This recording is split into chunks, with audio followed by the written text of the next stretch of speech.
एक समय की बात है, एक कस्बे में एक औरत अपने बेटे के साथ रहने आई। वो विधवा थी, उसके पति का देहांत हो चुका था। कुछ समय बाद उस औरत के घर पे लोगों ने आना शुरू किया। कई आदमी एक साथ आते, कभी 2 आदमी, कभी 3 आदमी, कभी दोपहर के समय, कभी शाम के समय। और जब भी वो आदमी आते, वो औरत अपने बच्चे को, जो कि छोटा था 8-10 साल का, उसे वो खेलने बाहर भेज दिया करती। धीरे धीरे कस्बे में कई बातें फैलने लगी कि ये औरत पता नहीं कैसी है। जब भी इसका बच्चा बाहर खेलने जाता है, इसके घर में 2-3 आदमी होते हैं। लोगों ने कई बातें बनानी शुरू कर दी। कुछ दिनों बाद आदमियों के आने का सिलसिला बढ़ गया और लोगों के बात बनाने का सिलसिला भी बढ़ता गया। लोग कहने लगे, अरे वो तो बदचलन है, पता नहीं कौन उसके घर पर आ रहा है। वो लड़का सुनता, उसे बहुत दुख होता, बट उसे कुछ नहीं पता था, वो मासूम था।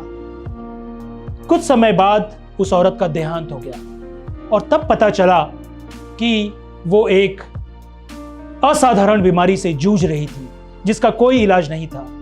और जो लोग उसके यहाँ आ रहे थे, वो किसी अस्पताल से आते उसका इलाज करने के लिए, और उस इलाज के दौरान उसे बेइंतहा दर्द होता। वो दर्द से चीखती और वो नहीं चाहती थी कि ये सारी चीजें उसके बेटे को पता चले। लोगों को बहुत दुख हुआ कि हमने व्यर्थ ही इतनी सारी गलत बातें इस औरत के बारे में की, लेकिन तब तक बहुत देर हो चुकी थी। दोस्तों, क्या इसी तरह आप भी अपने जीवन में लोगों को जज करते हैं? यह अधिकार आपको किसने दिया? आप दूसरों की परिस्थितियों के बारे में क्या जानते हैं? सेम परिस्थिति में 2 लोग अलग अलग तरीके से रिएक्ट करेंगे। हो सकता है एक उसे दृढ़तापूर्वक, वीरता के साथ फेस करे और एक आदमी उसी परिस्थिति में टूट जाए।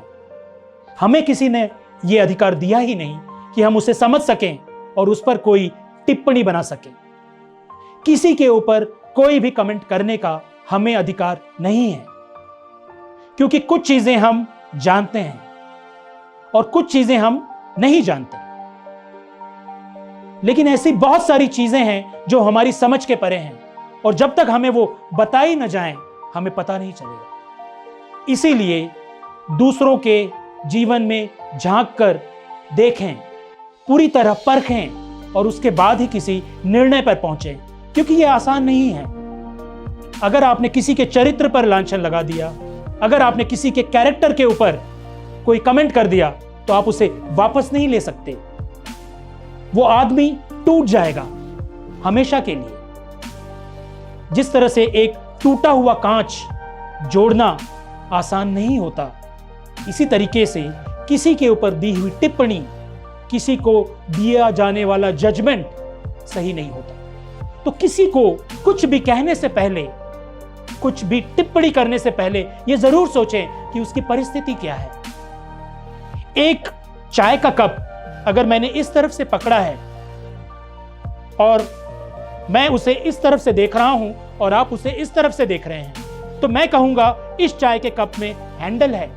आप कहेंगे इस चाय के कप में कोई हैंडल नहीं है। मैं अपनी जगह पे सही हूं और आप अपनी जगह पर सही हैं। हम दोनों अलग अलग पर्सपेक्टिव एक ही चीज के लिए रख सकते हैं और इस चीज को समझ करके आगे बढ़ सकते हैं।